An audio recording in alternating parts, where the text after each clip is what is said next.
conference is now being recorded.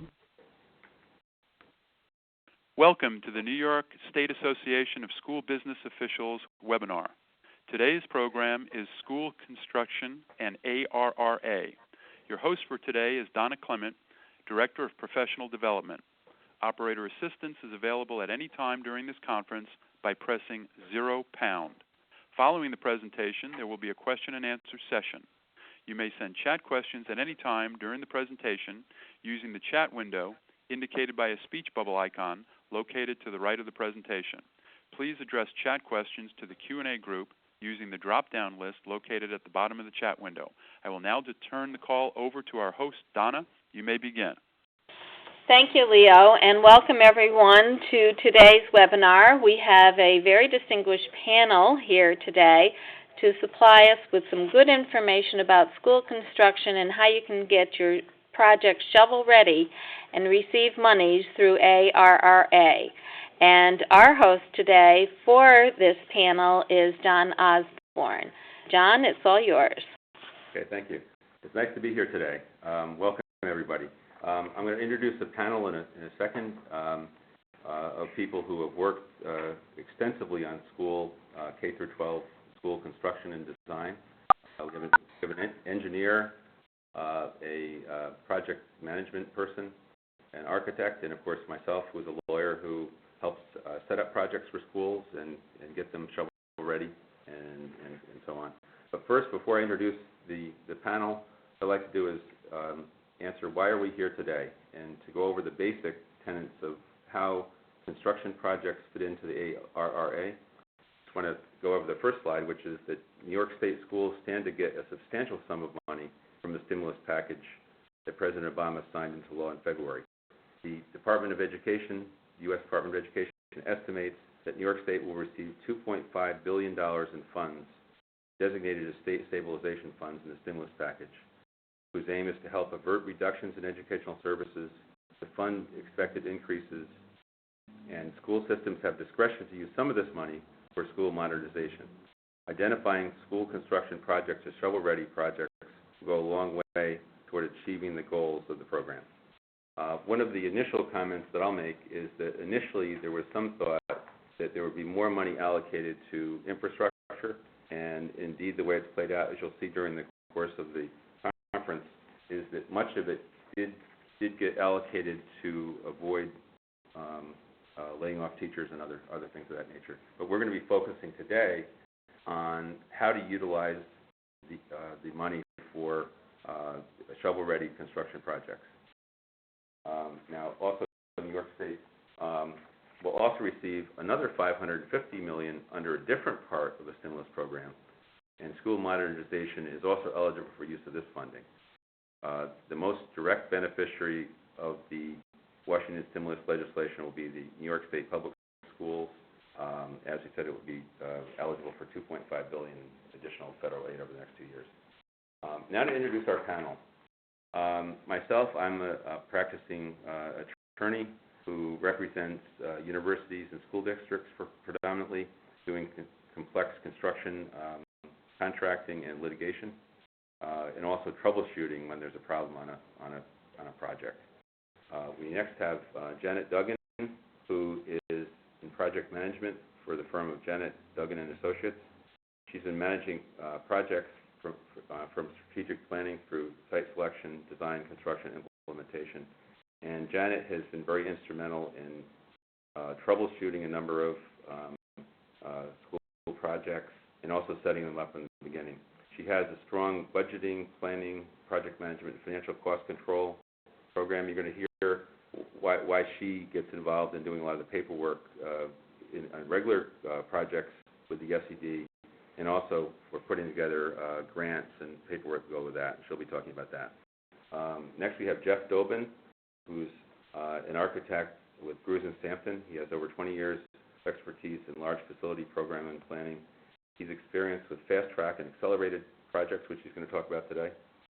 And the reason he's on the panel is he has significant experience with K-12 construction and renovation, and has a lot of experience in trying to figure out exactly how to present things with the SED, and that's something that's going to be very pivotal in making sure the projects get shovel-ready very rapidly. And our wrap-up speaker is going to be Ernie Conrad, who's an engineer, MEP engineer with Landmark Facilities Group. Ernie is lead AP, specializing in building engineering design issues for more than 20 years. He's a licensed professional engineer in mechanical engineering in 11 states. And he's going to be talking about a lot of the energy programs that would be eligible for ARRA funding. And then to go to the basics of the funding, in this first session we did back in May, it became clear that so much of the funding is going to be used to subsidize bonds, so that when a school borrows, say, $1 million, the payback over the term of the bond would be another $1 million, so they'd actually end up owing $2 million at the end of the day. This is a very significant program because essentially the school, instead of paying back $2 million, would only be paying back $1 million because of the zero interest on the bonds. And in essence, the federal government is subsidizing paying back the bonds. And the national total on that is $11 billion. New York State totals is approximately $927 million. And the flow of the funds would go from the Department of Education, the federal level, to the state SED. And then the SED would flow discretionary funds to the local educational agencies. The deadline is for all of this to get expended is September 30, 2011. And of course, we're sort of midstream with that right now. The bonds must be used within 3 years after the issue. Okay. So getting to the guiding principles of ARRA, quite simple really. Spend quickly to save and create jobs. They have to be shovel-ready if they're going to be construction and renovation projects. Ensure transparency and accountability. There's going to be federal reporting requirements quarterly to invest wisely, improve student achievement through improving schools. And the types of facilities that are approved for ARRA funds is modernizing school facilities which are open to the community. They need to be accessible, energy efficient, up-to-date science laboratories, utilizing technology to enhance learning. Include early learning facilities that are safe and appropriate for the youngest children. Now, those are the things that are allowed. Now, the things that are not allowed, specifically in the federal legislation, can't be used simply to reduce taxes.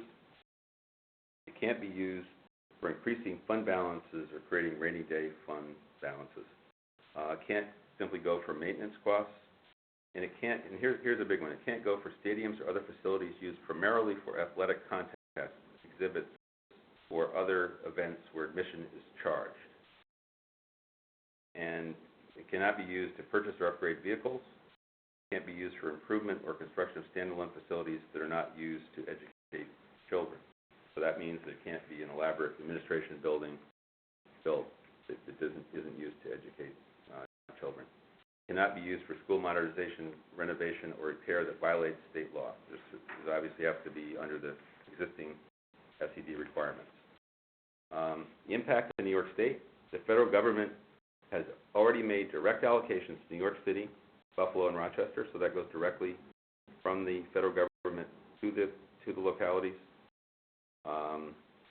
The ARRA qualified school construction bonds, $192 million in 2009, 2010, they're already allocated, and $192 million in 2010 to 2011, first priority to Yonkers and Syracuse. And to talk a little bit about the legal part, I'm going to move right on past my picture there. And just talking, you're going to hear more about this from each of the speakers, but creating a shovel-ready project can be possible if there's effective planning in advance that includes all the stakeholders, the same way you would do it if you were putting together a regular project, but faster. Establishing priorities based upon picking them right out of the 5-year capital plan, which I know Janet and Jeff are both going to talk about at some length. And creating a shovel-ready project, you can see how short the deadlines are. You need to already have on board your 5-year plan. You have to select an architect and construction manager to make sure the costs line up. Not too much different than an ordinary project, but it has to be done in a much faster track. Something that we've seen be tremendously helpful is have a point person for the school district. In many instances, that is the business official for the school district, I would say most often. Occasionally, the buildings and grounds person, and sometimes an outside representative who would be managing the information flow, queuing it up for the district, which is different than the construction manager. It would be somebody that's managing all the paperwork and so on. And the other thing that goes a long way on a shovel-ready project is the business and legal terms of all the contracts must be carefully tailored to meet time frames, deadlines. It has to be more fine-tuned than an ordinary contract would be. The contract with the architect has to be clear about commitment and time and scheduling and when things have to get done. There can't be any slippage, or you lose the ability to get the funding and to get it approved by the public. There has to be a clear strategy on competitive bidding, performance and payment bonds being in place, and how to disqualify undesirable bidders, which is a fairly complex legal layout. But if you have everything lined up in advance and you have criteria, it makes it much more feasible to do so. As you probably know, you can't pre-qualify contractors, low-bid contractors, but you can set very clear criteria for levels of experience, years of experience, sizes of projects that have been done. So there's a lot of very useful things you can do up front to protect yourself and allow you to knock out a non-qualified bidder. The reason this is so important is because if the time frames get lapsed, you might lose the ability to keep and get the funding. And next, a backup plan must be in place unless, if anything falls through the cracks, there has to be a fail-safe to jump in and deal with that problem quickly. That's why the point person for the school district is so important. You need to have somebody that, ideally it's somebody who doesn't have another full-time job, so a business official or the buildings and grounds person is going to have a full-time job otherwise, and it's very difficult to do two separate jobs at the same time. So having that dedicated person to the project is important. At the top of the list in that regard is you need a top-notch financial team with experience in construction finance and experience with SED. And if you're with a district that hasn't built recently, having that team already in place is somewhat difficult. So it's a matter of drawing on resources, perhaps bringing in the right consultant to help you with that aspect of it. That becomes very time-consuming, and it has to be right, or else you don't get the proper aid and the proper funding. Now, capital planning by its nature is time-consuming and an intensive process involving, all, as we said in the outset, all the stakeholders, the teachers, the community, the administration of the school district, and the board. So getting all the stakeholders together is awfully important. Now, compressing the timeline, just to review that, the first thing is to identify the needs, be clear of what you're going after. Obviously, if you can draw from that 5-year plan, capital plan, you're really going to be in good shape. Establishing a budget up front. What money are you eligible for? How much is required for the particular improvement? Making sure the construction manager and the architect get together to make sure that cost is clear.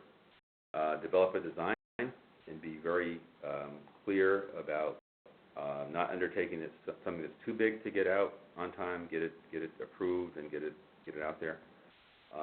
Make sure again that the cost is within the budget. Set up a proper an effective bidding strategy.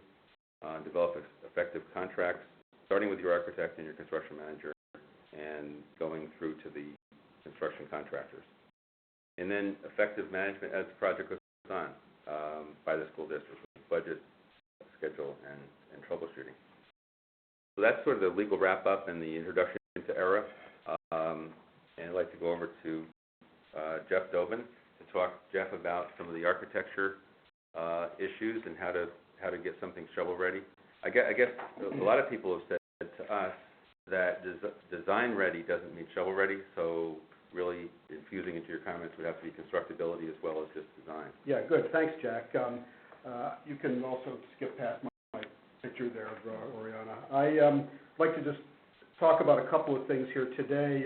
First, for those of you who aren't familiar with it, outline what goes into the 5-year capital facilities plan and the importance of that in doing capital projects, and then think about some and suggest some strategies to maximize efficiency in design and constructability and construction cost, with the idea that there are some things that you can consider and have your architect consider to cut down on the design time, which will help in the overall process. Just on the 5-year capital facilities plan, what that is it's a long-term plan that is actually a new one is created every 5 years, and it's updated annually. It's very important to identify and involve key constituents in coming up with that plan.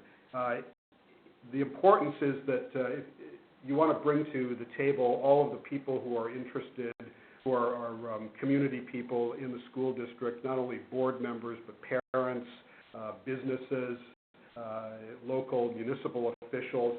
You want to give them sort of a buy-in to the plan, because ultimately, as school leaders and business officials, you'll be going to this community to get money, and the more that people feel that they've had a role in the process, this will be of some great benefit to you. And you should look to your architect as a key person who can help facilitate this process. Often we've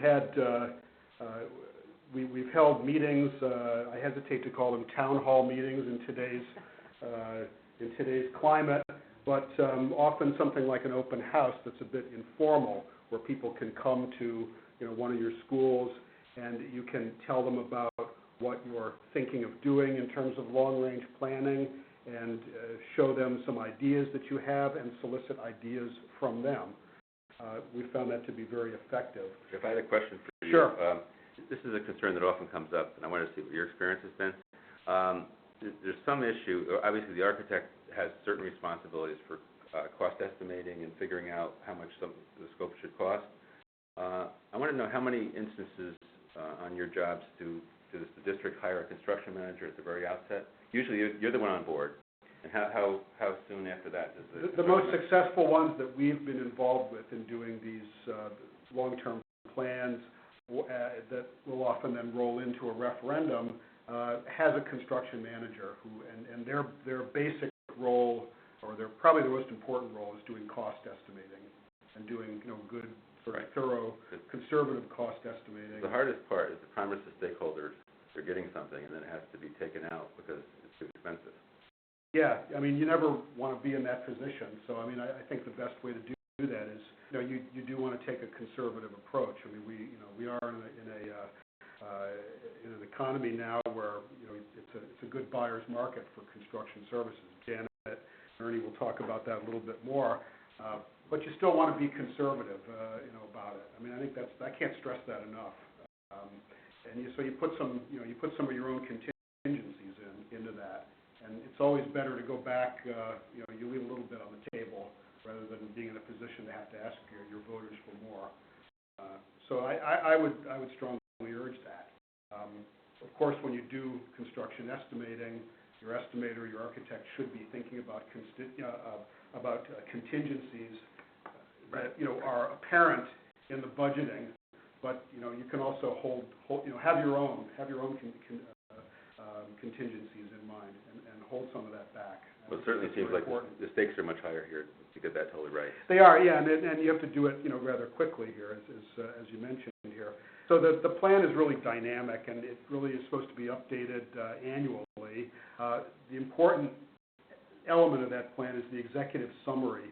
That is a requirement as of back in July of 2004, that executive summary accompany all individual capital construction projects that go before the SED, for review and approval. That's the route to get your building permit.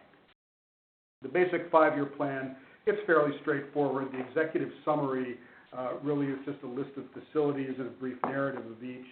and then talking about the goals for those facilities, whether it be renovation or creating new facilities or expanding existing.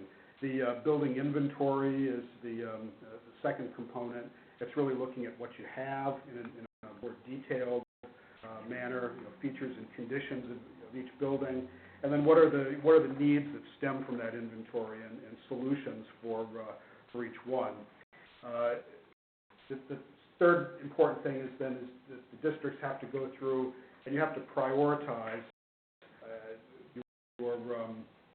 your needs. So there's a form that they have on their website that allows you to do that. But that's pretty important in SED, and looking at projects will look to that prioritization in terms of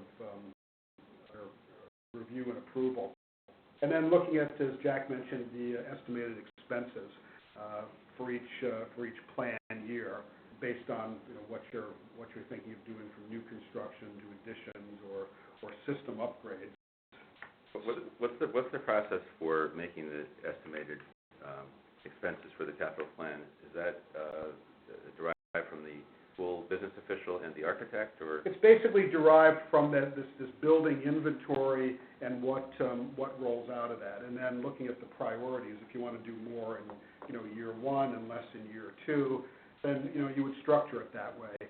And then you would look at some of these projects are more long-term than others. I mean, clearly doing a new building, ground up, depending on the size, can take anywhere from several months to design, and then a year to complete, to being longer than that.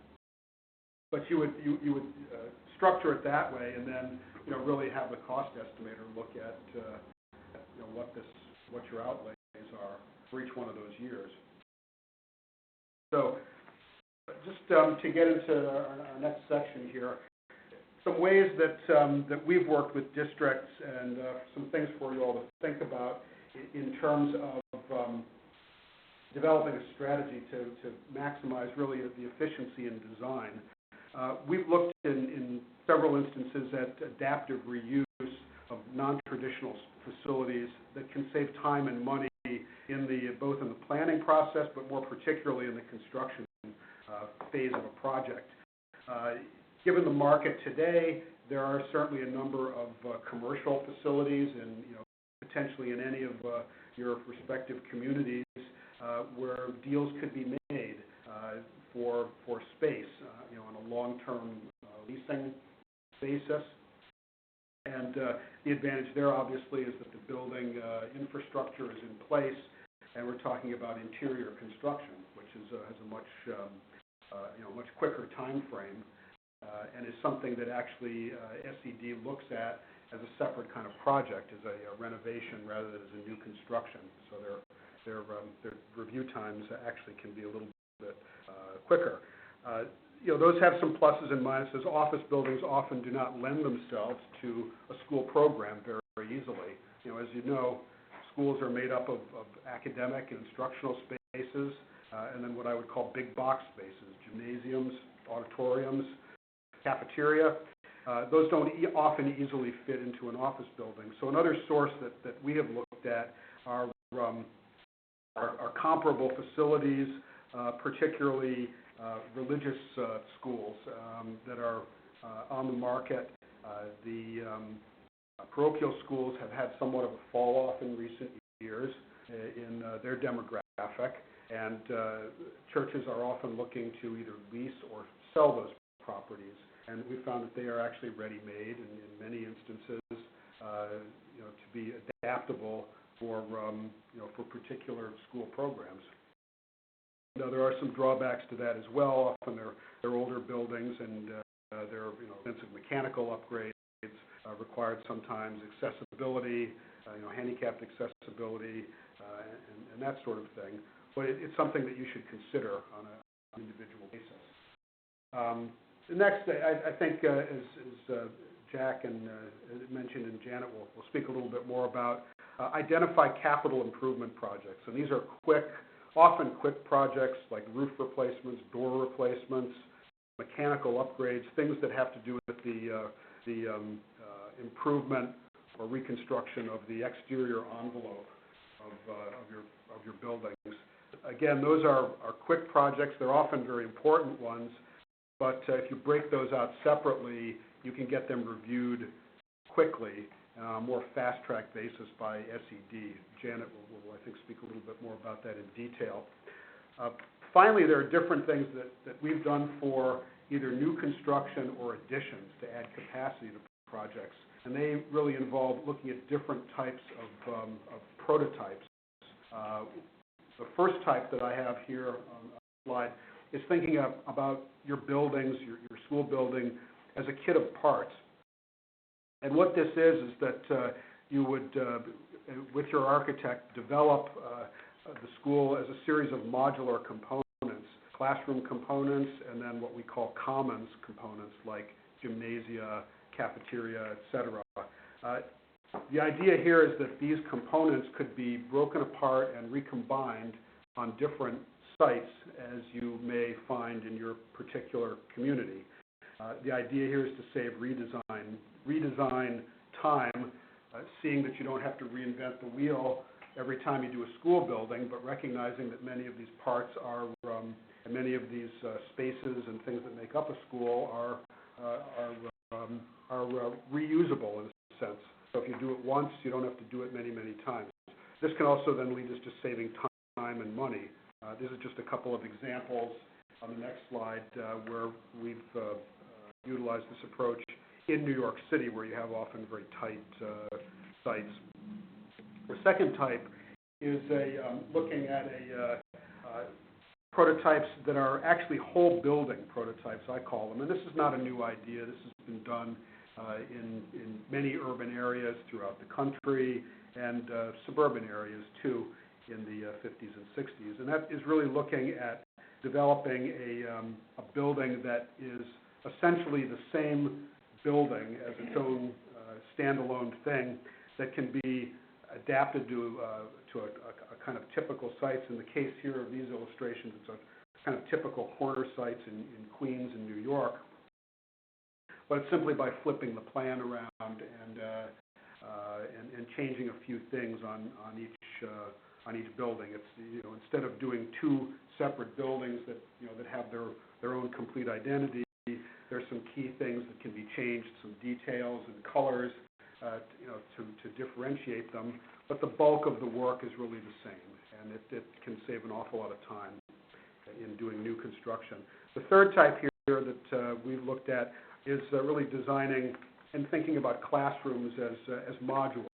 And this is not to get into anything like temporary classroom units or TCUs, which many of you may have in your districts. That's certainly not something I would advocate as a long-term solution.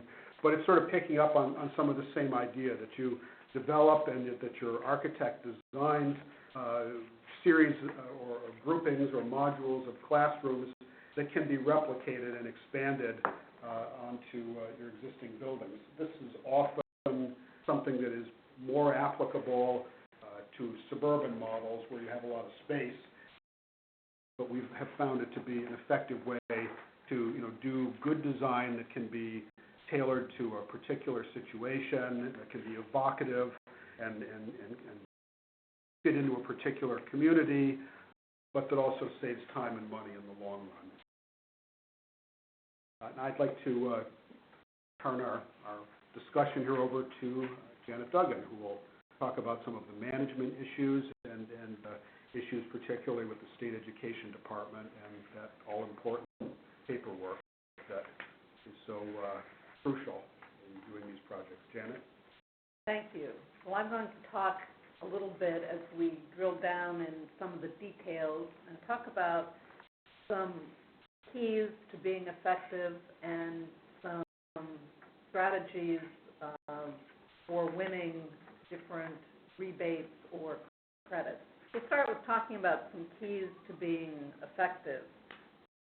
Following up on Jeff's discussion, the district will have a 5-year capital facilities plan, but one of the keys to being really effective is to continually keep that updated. It needs to be done annually, but using other pieces of data you want to make sure that it's updated, number one, with your current demographics. You want to roll those demographics forward so you can understand the impact of your population on your schools. You also want to work with some of your educational stakeholders to understand what's happening in educational philosophy and how you have broken up your grading structure and the impact that that grading structure has on your facility. And thirdly, you have transportation issues on how your different schools are structured. And what we want to try to do here is to have the facility support the overall educational philosophy. Second, you want to take time now, as Jeff mentioned, with some of the strategies to get the stakeholder approvals and support for some of the projects that you want to do. Also, being effective by doing research so that you know all the different avenues for stimulus money, rebates, credits, and cost-saving techniques. And when you're doing this research, you really want to check those deadlines very carefully.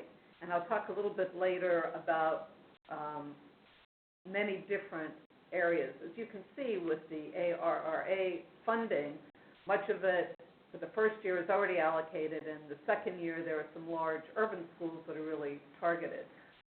But we still need to be very proactive because there are other avenues of stimulus money, and we don't know how things will change as we get into the next years.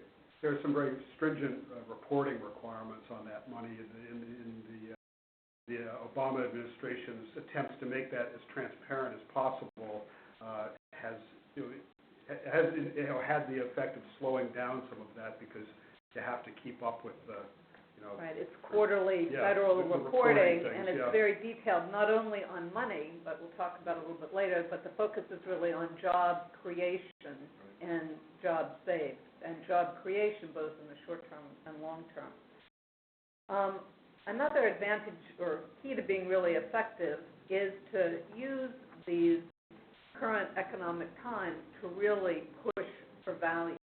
There certainly is an advantage to being counter-cyclical, as I'll talk a little later when you look at some of the cost savings, both in construction and professional services fees. It really is a good time to begin projects.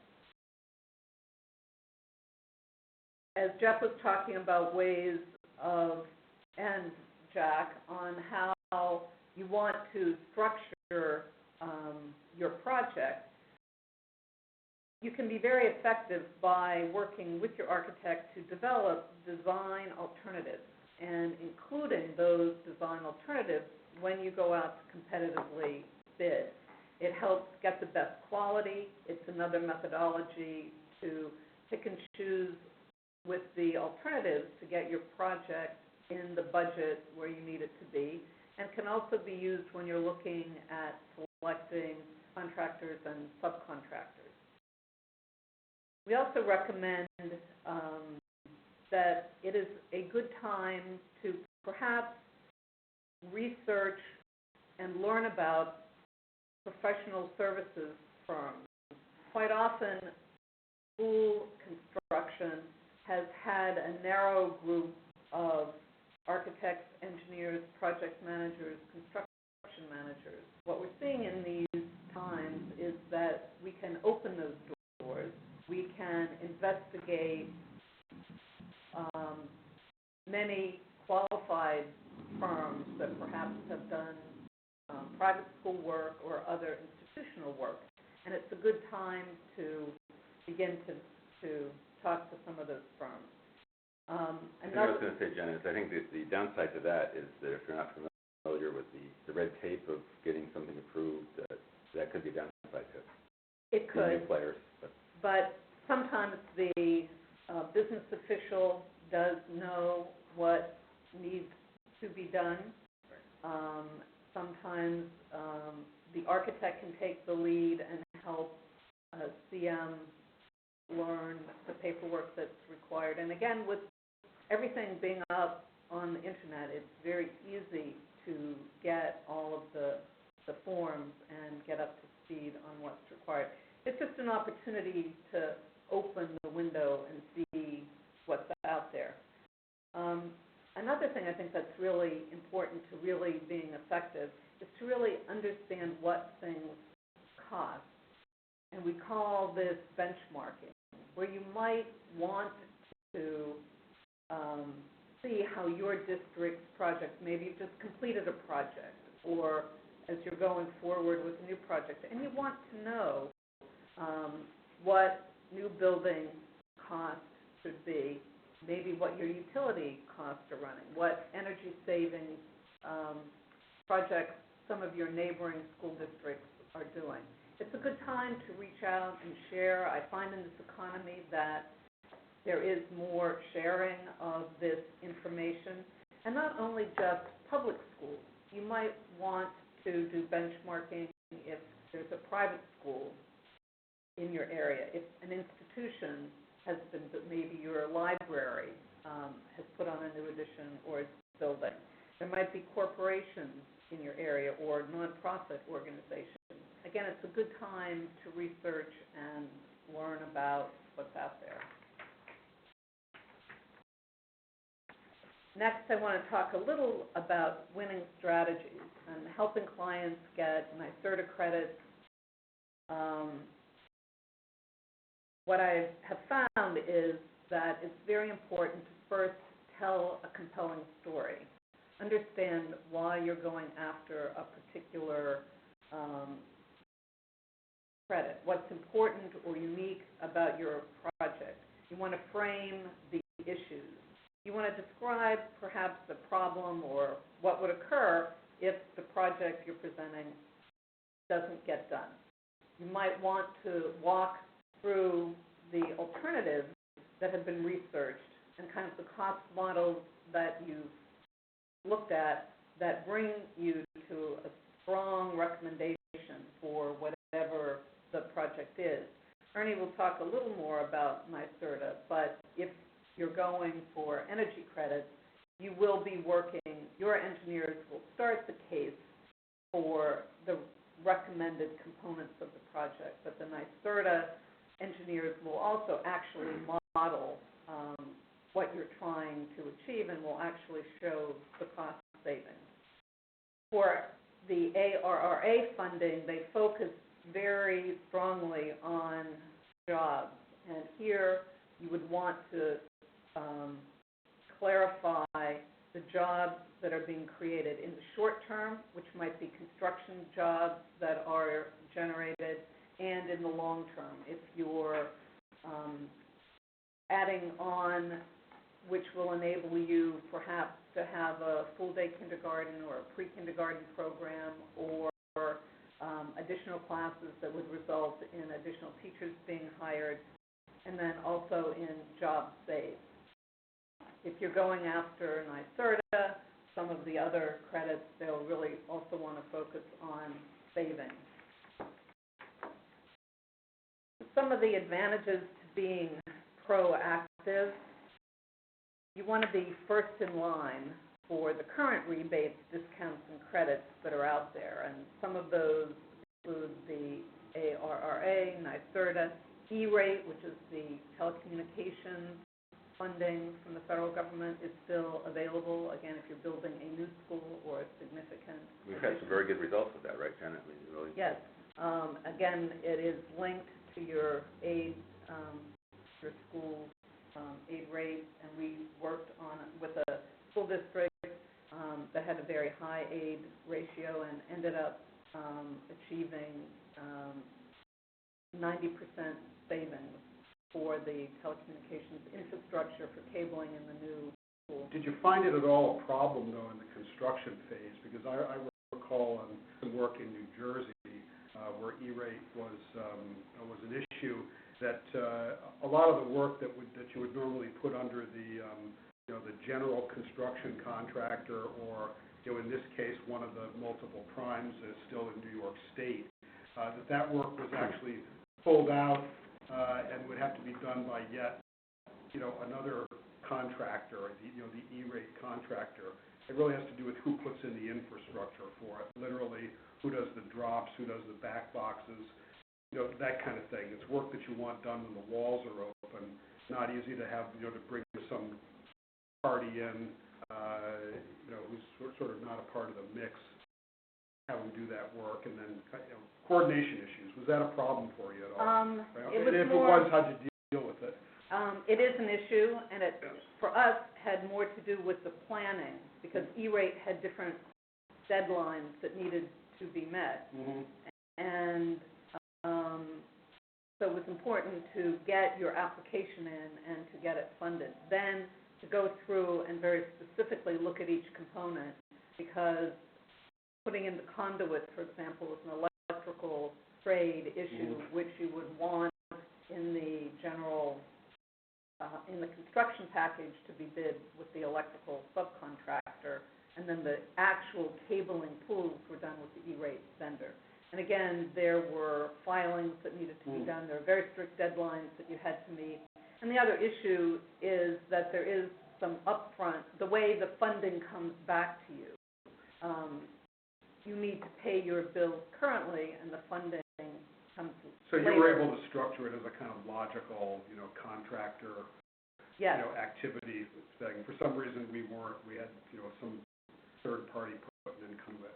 It was sort of a mess. But, You have to do it. Yeah. You have to know that it's going to be an E-rate project Right. early on, so that you have the time Well, to structure that. the other thing on that one is that really Janet became the point person for coordinating that whole project, so you were in a good position to do that. Yeah. Yes. Yes. And the other reason to be proactive is, we just gave an example, if you try to coordinate and really implement these savings.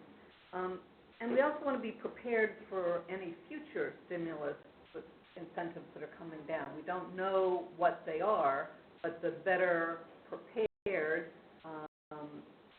having plans, and even getting through some design, so that you have a really good sense of what your district needs to do, so that you are in a position to move quickly. Taking the time now to do the planning, to explore alternatives, and to engage your stakeholders, so that you can, as Jack mentioned, get on a fast track to get a project approved. And this is also a great opportunity to create value for your district. Just some reasons to think about starting projects now. Again, we have the ARRA funding. We have NYSERDA credits, which Ernie will talk a little more about. We talked about the E-rate telecommunications funding. And it is a very competitive economic climate. Just to give you a few statistics that are out there, we see that construction materials and labor are significantly down. Looking at a Turner index, they're stating that construction costs since January are down 10.77%. Looking at some of the statistics from the AIA database, petroleum products are down 20%, lumber plywood is down 14%. Also, professional services are down. Some of the AIA statistics, architectural firms have lost 14% of their employees. And looking at what's happening in educational spending is down about 8.2%. So in this economic climate, there are lots of both professional service and construction firms that are very eager to get work. Some districts might have put projects out to bid in the 2005, 6, 7 era when prices were increasing substantially. Districts might have had projects come in above the voter authorization. Those projects might have been shelved. This might be a good time to go back and look at some of those. Perhaps this cost, if you're in the 20% overage range, it might be a good time to look at those again, and with some of the techniques that Jeff talked about, some value engineering and just competitive costs, you might be able to get that project down. There have also been some minor changes in the Wicks Law amendment, which went in 2008, which enables some of the smaller projects. The limits are up to $3 million in New York City, $1.5 million in Westchester, Nassau, and Suffolk, and $500,000 in other upstate regions. And there's a big push upstate to really have this Wicks Law amended so that you could go, instead of having individual contracts for mechanical, electrical, plumbing, and then a general trades, and then needing a CM to oversee all the individual subcontractors, to give each district the freedom to decide how to structure the construction contracts, either CM holding contracts, CM as agent, or a general contractor arrangement. What's the likelihood of that type of legislation passing? I mean, I know it's been attempted over the years. Maybe you can speak to that too. Well, actually, that one, the part that Janet just was citing, went into effect July 1st, 2008. Okay. The other thing that went into effect at the same time is that if you implement a project labor agreement, that you don't have to follow Wicks Law either. There's another exemption. Even over those dollar thresholds, you can be exempted from it that way. And that has some complexity to it, but I've seen it in more and more districts entering it. You have an agreement with the unions about work requirements and wages and so on. So it's something that's beneficial, especially down closer to New York City, the counties that are, Westchester and Rockland, Orange, very, very useful in parts of Long Island as well. I just reiterate, and to Janet's point, that the hitting the market at the right time is just of extreme importance. I mean, that can just save a lot of money. If you compare that with savings that you might get out of VE items, it's just another world. You could look at 10 to 20% in terms of just being in the market at the right time versus doing value engineering where you pick up a couple of percentage points there. I mean, one is just peanuts compared to the other. So you're really bringing value back to your district. Yeah, the timing is really critical. That's worth a lot. Yeah, and then the fact that the ARRA funds deal with zero interest bonds. I mean, that's something that the first time we talked about this back in May with the group, everybody said, well, that doesn't help us that much. But when you do the math, it's an incredible savings. So you put the construction savings on top of the fact that you can get some zero interest bonds, and you're to the extent you can eke it out and get your voters to approve it, it's really got a lot of value. Now I'll turn it over to Ernie, who will talk about how you can even get additional savings looking at the energy savings. Thank you, Janet.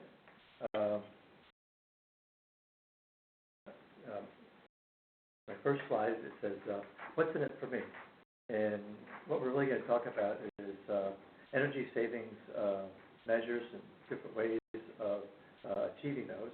And so what we want to do to begin with is we want to kind of take a look and create project categories. And what I've shown here is I've created 4 categories. The first we call low-hanging fruit. These are things that require very little to get them going, and you get a very good payback for them. And the next group is long payback, but high project value. Okay? The value is in energy savings, but sometimes the paybacks are much, much longer. The third group is we call high first cost projects. And then the fourth group is the types of projects that have opportunities for third-party financing. So if we look at low-hanging fruit, these are projects that the simple things. If you think about energy-saving things, many of these things, NYSERDA keeps getting mentioned. Any person who has an electric bill, and on their electric bill there is a fine line item, and in that item is you're putting money up so you can get it back again. And NYSERDA is that agency that gives you that money back. And almost everybody who's buying electricity in New York State becomes eligible for NYSERDA money. And they look at these types of things, simple little things. You think of a thermostat. We take a standard thermostat and change it to a programmable thermostat. The paybacks on these things many times like 6 months. Same thing, demand ventilation. What that is that if you take sensors and you put them in a building and you measure the carbon dioxide in the building, you can reduce the amount of code required outside ventilation air unless it's absolutely necessary. So there's huge savings in these kinds of things. Sensors for lighting. These are occupancy sensors. Turn lights off when there's nobody around. Waterless urinals are becoming very popular.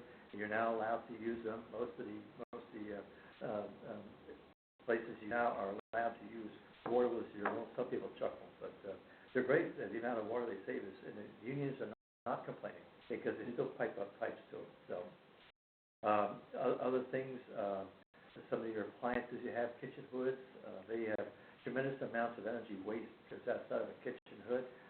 So look for ways to change those to more efficient things. In lighting, there's an incredible thing going on in the lighting industry with all these LED types of light fixtures now, where you use maybe 1/100th the amount of wattage that you used before. And there's a tremendous payback for those things. Other things I mentioned, like a white roof. For those who don't know what a white roof is, there's a thing that's called a heat island effect. And what that is if you have a roof that's black, it absorbs heat from the sun. And if I have a roof that's white, it reflects it back out into the atmosphere. And so there's a lot to be said when we talk about a carbon footprint, trying to reduce that amount of heat island effect. Okay, so what we want to do with these things is these are fairly simple things that we talked about having projects get bid versus other ways. These are usually types of things that what you can do instead of trying to go through and create a long specification and all that is you go to a variety of contractors and you ask them for proposals. So if you get 3 or 4 written proposals from contractors, it saves you the time of having to create a bid document. They're fairly simple things, and now you've got your competitive pricing and you've got the contractors. So it's an easy thing to do, and you don't have to get into great detail until you get into some of the other types. And that's when we talk about the long payback but high project value. Right now, these are the larger projects. Things like geothermal projects are becoming very, very popular now.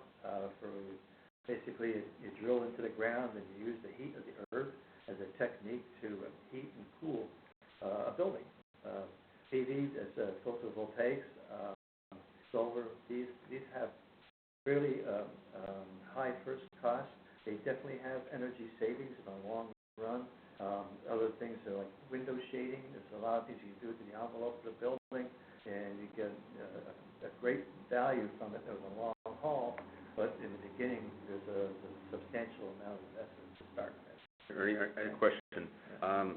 In terms of geothermal and photovoltaic and solar, are there space limitations or feasibility limitations that would restrict different districts from? There are.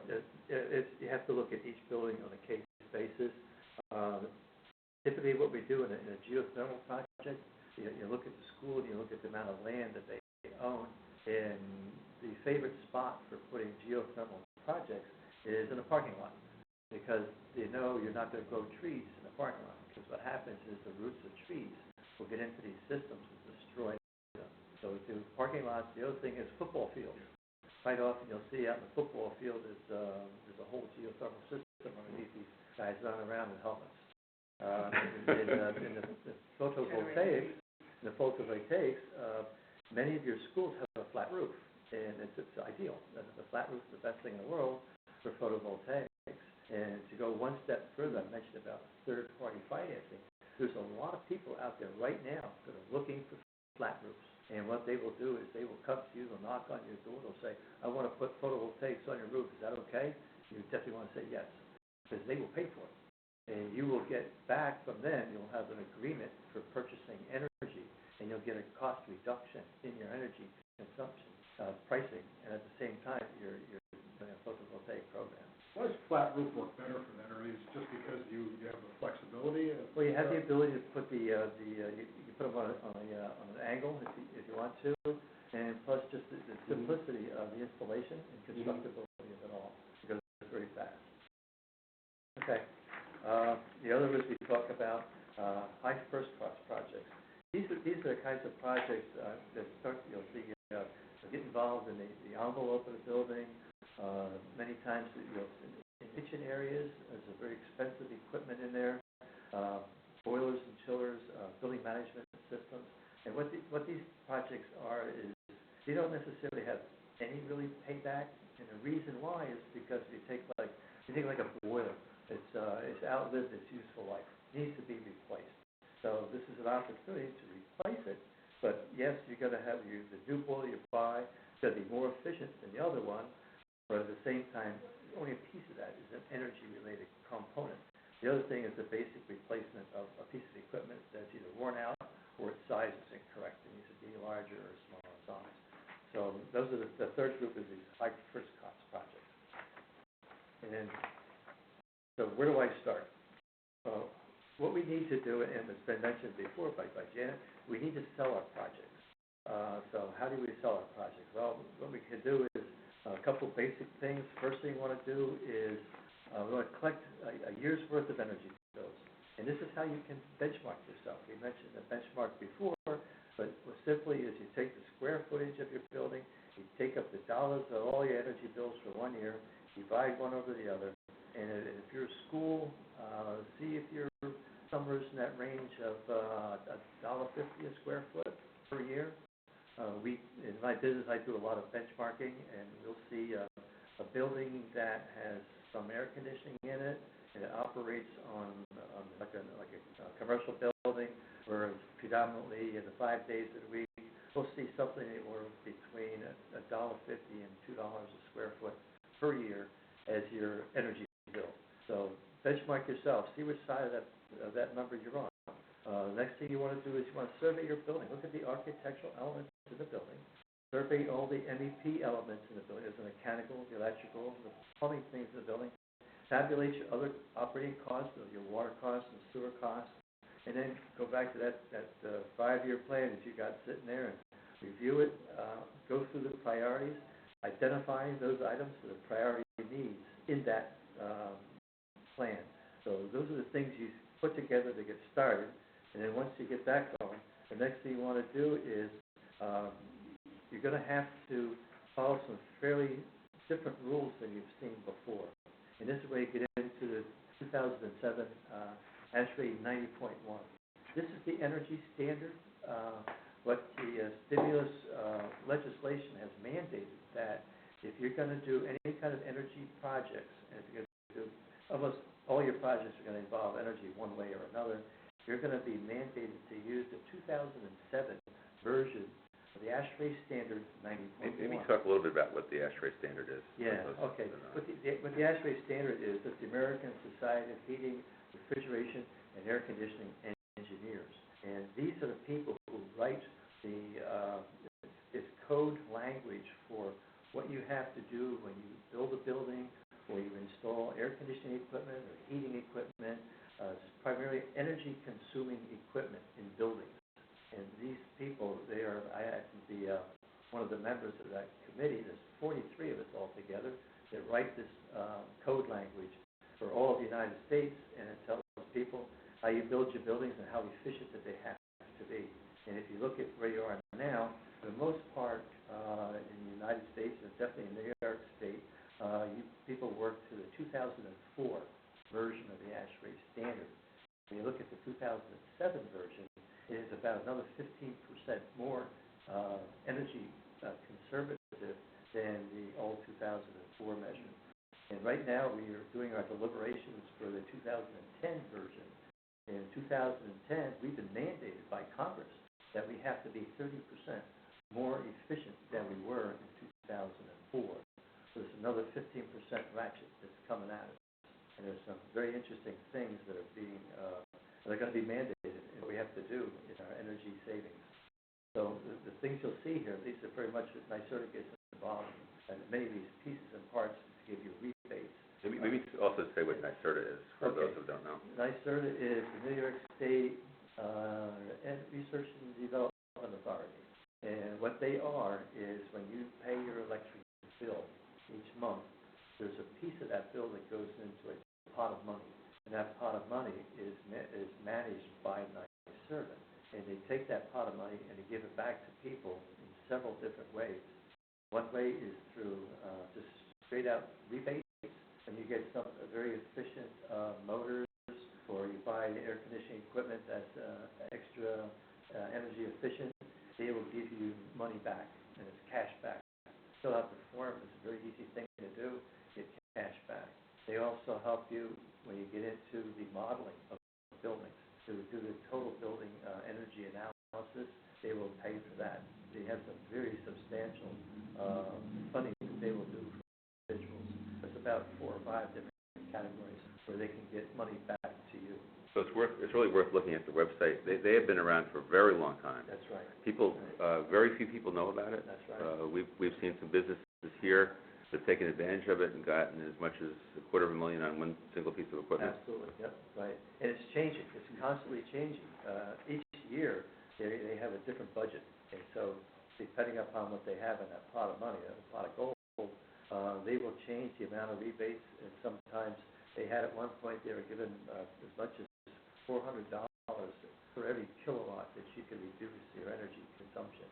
It has been a long time since we've seen that big number, but it's still a substantial amount you get back.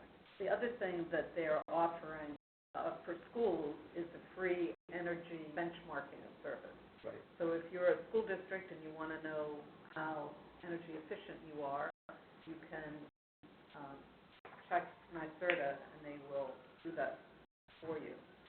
And that's definitely just worth looking at their website, regardless of whether it's stimulus. I mean, totally unrelated to stimulus money.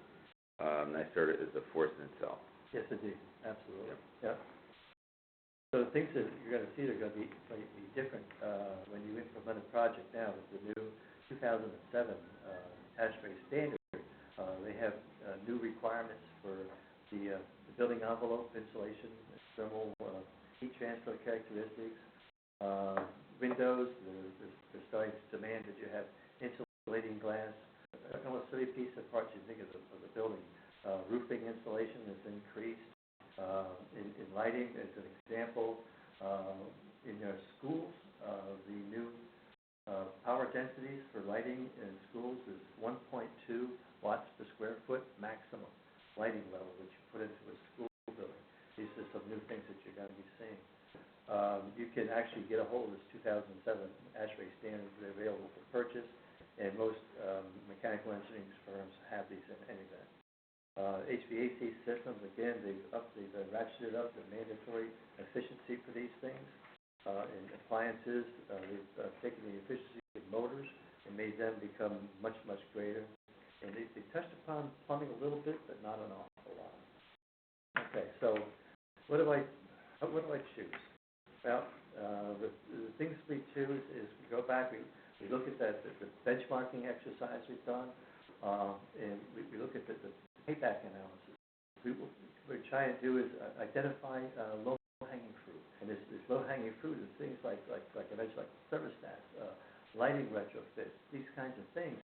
Small amount of money, and you get this huge payback on it. So these are great things that you can choose. You don't necessarily even need to have stimulus money in some cases just to do these things because the payback is so rapid. Look at those rebate opportunities, like we just mentioned with NYSERDA, and target high visibility needs. One thing we need, because we say we have to sell these projects. So what we think we can show people is, and this happens very much with the federal government, if I can show the federal government, if I spend $1 of their money and it gets back $2, you got yourself a project. The more that you can get back on the money you spend, the more you get to the top of the list of the project that somebody's going to choose. So these are things we call cost-benefit analysis. This is the cost of the project versus the dollars that you get back in its value. And if you can show that positive side, you're at the top of the pile for being chosen. So what do I do next? Well, we need to document your project. That means you need to have drawings, specifications. That's very much part of this whole thing we need to do next.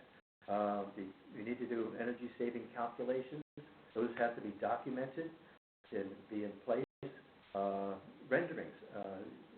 The more you can have pictures, diagrams, because these projects are going to be reviewed by individuals. People are going to look at this and try and figure out what it's all about. And the more you can get them to understand it, the better your chances. So diagrams for evaluating, for evaluators to look at.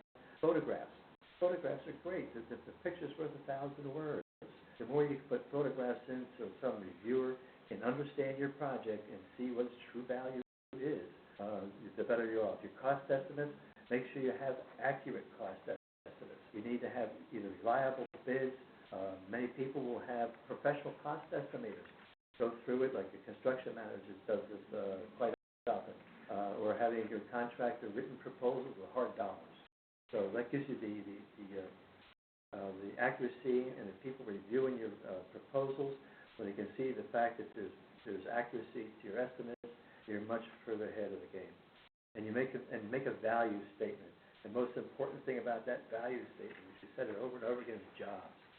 How many jobs are you going to create with that dollar? And after the dollar's been spent and the building's been built, how many new jobs are you going to have on top of the ones that were involved in actually doing the work? Okay, so those jobs is a very, very important piece of what you need. Okay, paperwork help. There's a lot of forms that are going to be involved, so we've touched upon this a couple of times here. And don't try and go it alone. Many people, if you've done these things on a regular basis, you might be okay, but by and large, you really don't want to go along on it all by yourself. Get legal assistance. So many times people have never written a grant before. Don't try and make grant writing the first thing you've ever done. Don't be afraid to go to a professional grant writer. If these people do this for a living, why not? Get a professional to help you write your grant. These people know how to write grants to get people to get your funds that you're going to need. And the financial programs out there, we said, like NYSERDA, these are changing daily. So you have to look at these programs all the time and watch for change, and the change is going to be helpful to you. And finally, where's the money at? Well, in low-hanging fruit, you have choices. You might be able to use your own money, but then again, if you have it and the money is out there, it's a very easy thing to get money for low-hanging fruit types of things. The not so low-hanging fruit, this is really where that grant comes in, because it's you're going to be spending a larger upfront money. You're going to have definite energy savings that goes with it, and so what's going to happen is this is where this team is going to get involved, and we go through this government maze. It's just I can't say how many times. Don't go it alone. Look at professionals. Get the architect. Get the legal assistant, and all those kinds of things to get this put together using people that have been there before. And with that, I'm going to ask if Janet has any comment on this paper jungle. Yeah, I wanted to ask Janet about that, because Janet obviously has done a lot of digging to understand ARRA better and has put together a number of proposals. And then, of course, I think the compelling thing is the story. You then have to take all those technical details and develop a story.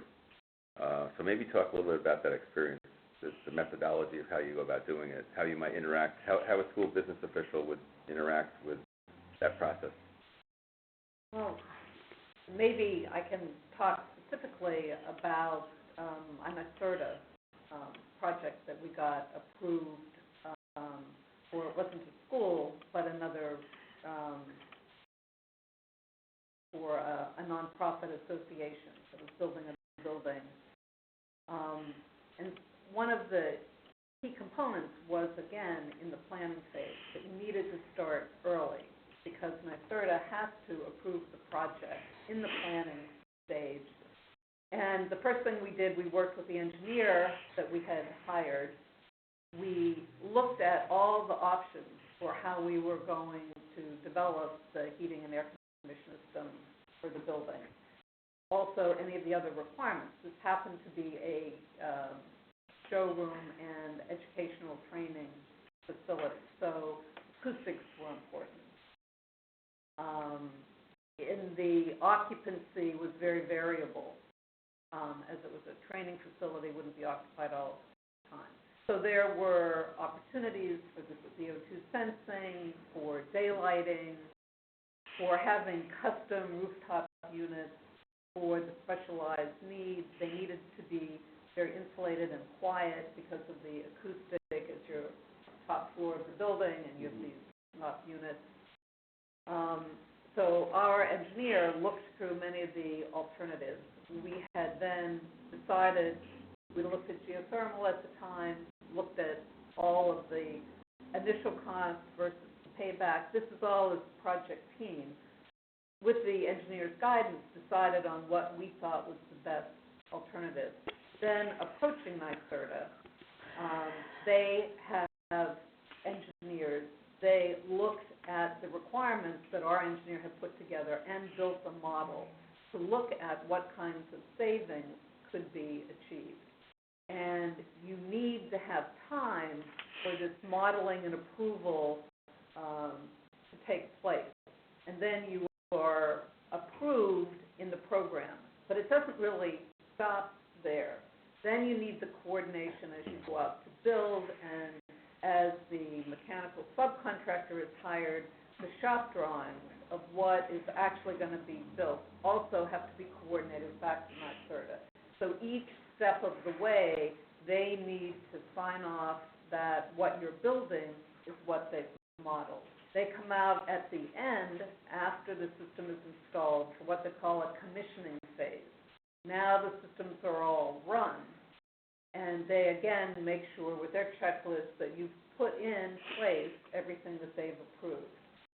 Then they don't stop there. They want to model this both through the cooling system and through the heating system, and make sure, again, that the model assumptions are actually being achieved. So it is a long, somewhat cumbersome process, but for this client, at the end of the day, with their rooftop units and their building management system, we were able to bring them $325,000 in real savings. So for them, it was worth the effort to go through kind of the laborious steps to get this through. And actually, it's actually a 2-for-1, because not only do they get this money up front, but they also, over the life cycle of the building, now have an extremely energy efficient facility. And so you keep on saving money by the avoidance of writing those big checks out on your electric and your fuel bills. So you can't go wrong. It's well worth all the paperwork, as much as you hate paperwork. Yeah. So it's an arduous process. I see that some of the questions that Donna's going to go over with us relate to some of these specific aspects. And I would say the other thing is that in answering the questions, some of them were pretty specific. So we probably could give you some additional feedback. We'll try to do the best we can with answering them. But there's probably some further feedback. So Donna, do you want to go through the questions? Yes, but before I do, Leo, if you'd please let people know how they can ask an audio question. Ladies and gentlemen, at this time we'll conduct the question and answer session.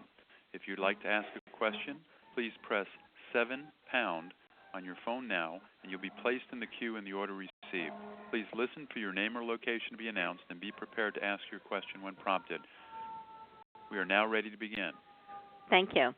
We have 5 questions so far, and we'll start with the first one that came in from Jean Civic. And Jean wants to know, will these shovel-ready projects receive a priority status with facilities planning in their approval process? That's a good question, and we've actually broached that issue. I don't know if we have a definitive answer, but the answer is that I think Carl is yes. working on it, Yeah. and I think the advantage of he has said that his priorities for and now we're talking about 2010, 2011 funds.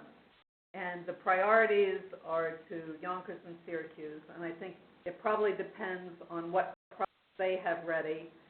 And then looking at the money that is remaining, he has not posted any, as far as we can tell, we haven't seen any specific criteria for the remainder of the money. So I would say that if you have a shovel-ready project, it's definitely worth the effort to apply. And certainly you would be ahead of any district that is still very early in the planning phase. Does this mean shovel-ready projects that haven't received building permit approvals in this case? I think that's what the question is getting at.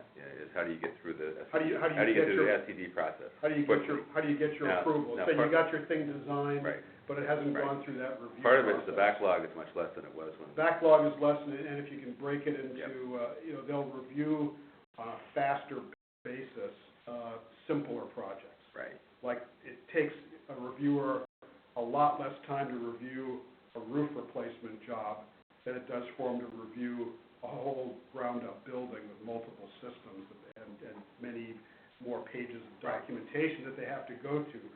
If you have so often in doing these larger bond referenda for districts, we've done that in the past where we've broken it out that way. That all these things that are simple, you can bang out the design quickly. You can bang out the approvals, faster.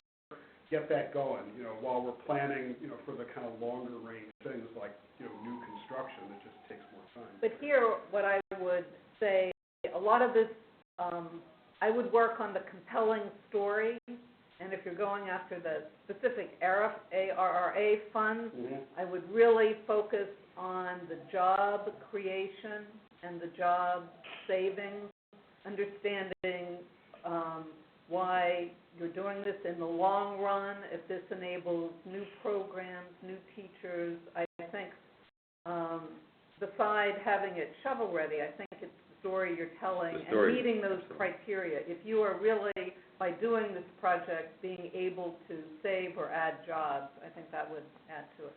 Right. Okay, the next question is from Beth Gillette, and it seems to me like you've answered part of this, and Beth actually sent us two. Her first one is, how do we better meet the challenges of the length of time for SCD approval? And then the second is, where does the public approval come into under ARRA?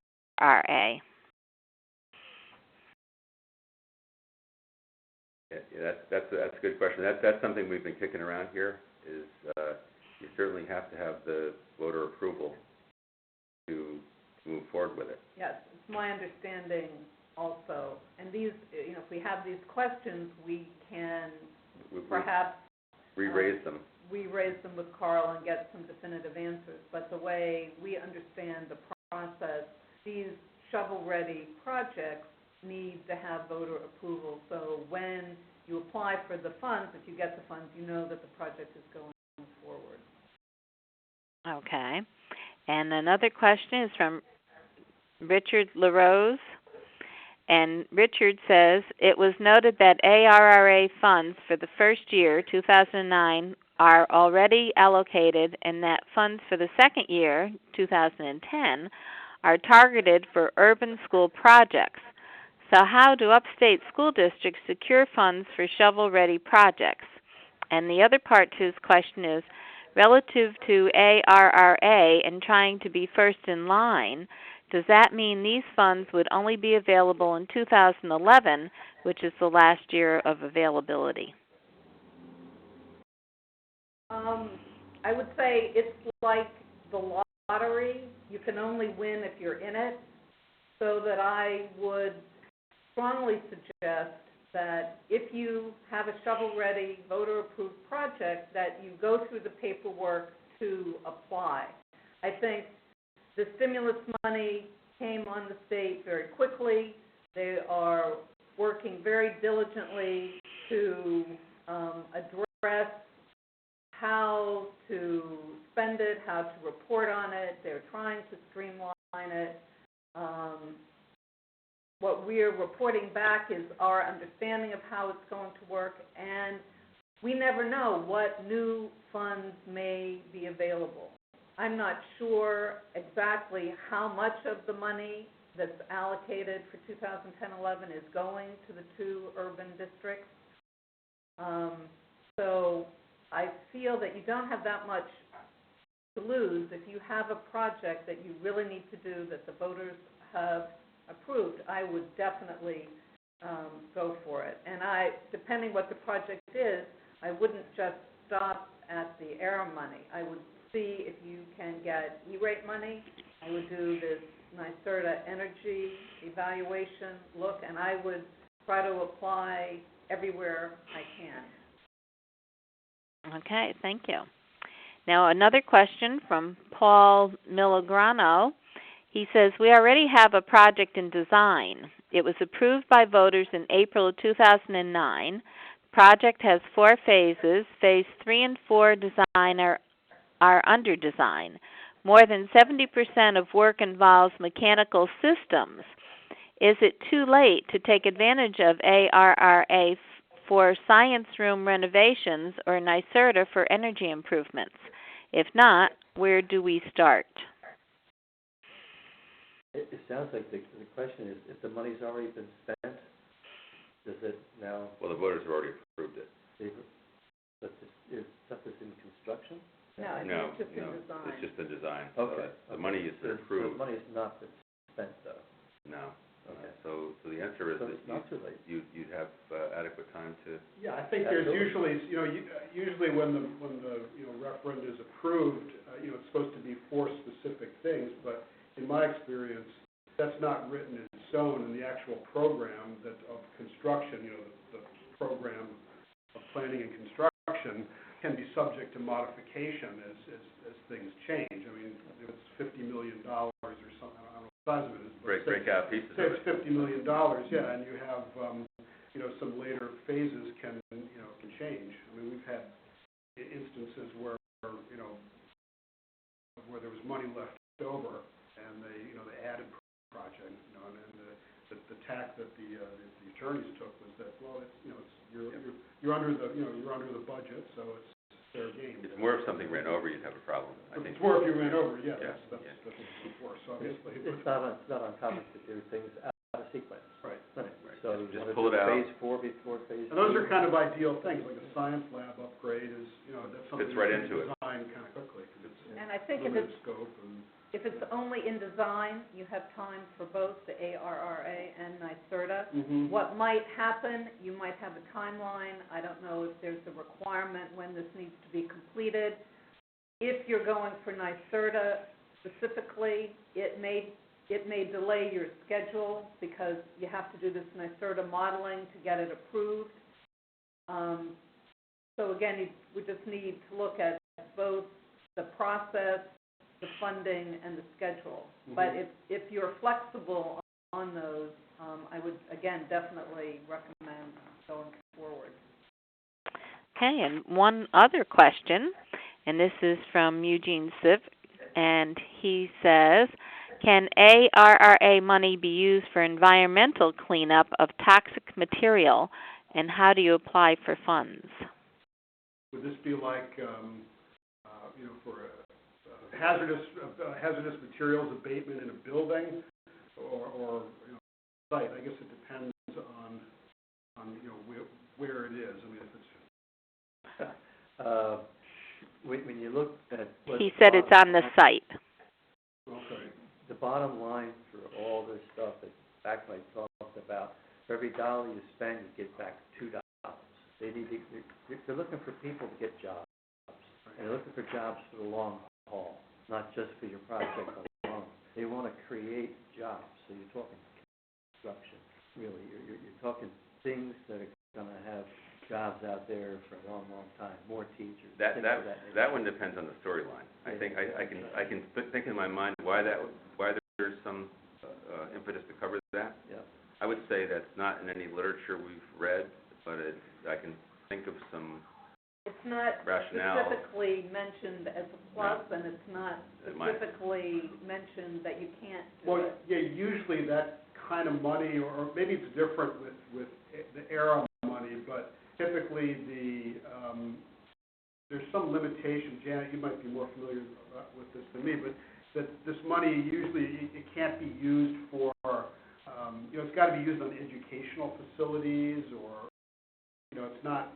Yeah, it has to relate to education. You can't use it just to clean up a site, something like that, unless you're going to do something with it. It has to be connected into something else. So if you're building something on top of that site, I mean, there may be an argument there. Right. I think we need some more specific details about the specifics of the project, the hazard, why now.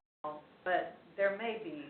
I just remember offline we might need to. I remember there being some restrictions on what constitutes aidable versus not aidable in terms of the type of work that you do, whether it's just if it's just for site-related work. That was a problem. You just didn't get the aid money couldn't go towards that. Right. Whereas if it somehow was tied in with the actual instructional facility, it was.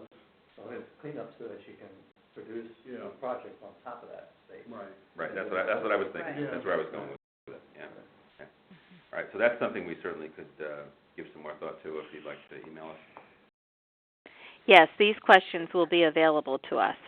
That's great. So we can have them, and you'll be able to follow up, and we can provide the information online to our listeners. Oh, that's great. Mm-hmm.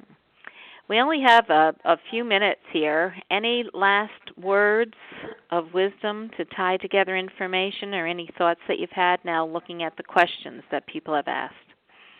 Well, I think the key theme that we've run across as we've prepared for the May program and for this one is that you have to do an awful lot of digging and ask a lot of questions, and keep a close eye on the SED's website about the ARRA funds.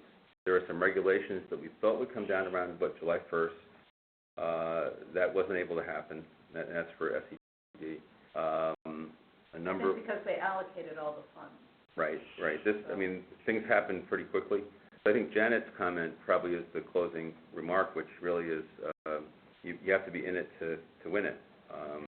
And we're very enthusiastic that if you dig in and you really are tenacious, there's something good will come of this. And it may not be ARRA funds, it may be NYSERDA funds, it may be E-rate, but as we prepare this, which was really focused on ARRA, we really have tripped across, and as we dig in, to many opportunities that exist out there that are within your reach. So any other closing comments? I think that's our theme. So thank you very much, Donna, and we've enjoyed it a great deal. Okay, well, thank you. And we thank all of our listeners. You will be getting a recording of this webinar, and we do ask you to complete the survey that you'll be receiving shortly. And thank you all for participating. Our next webinar is October 14. It's tax-sheltered annuities, checking for excessive contributions, and that's going to be by Greg Diefenbach of AXA Advisors. So thank you all for joining us today, and look forward to having you on another New York State ASBO webinar.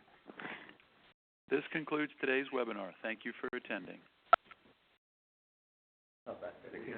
The moderator has ended the conference. Goodbye. Thank you for calling.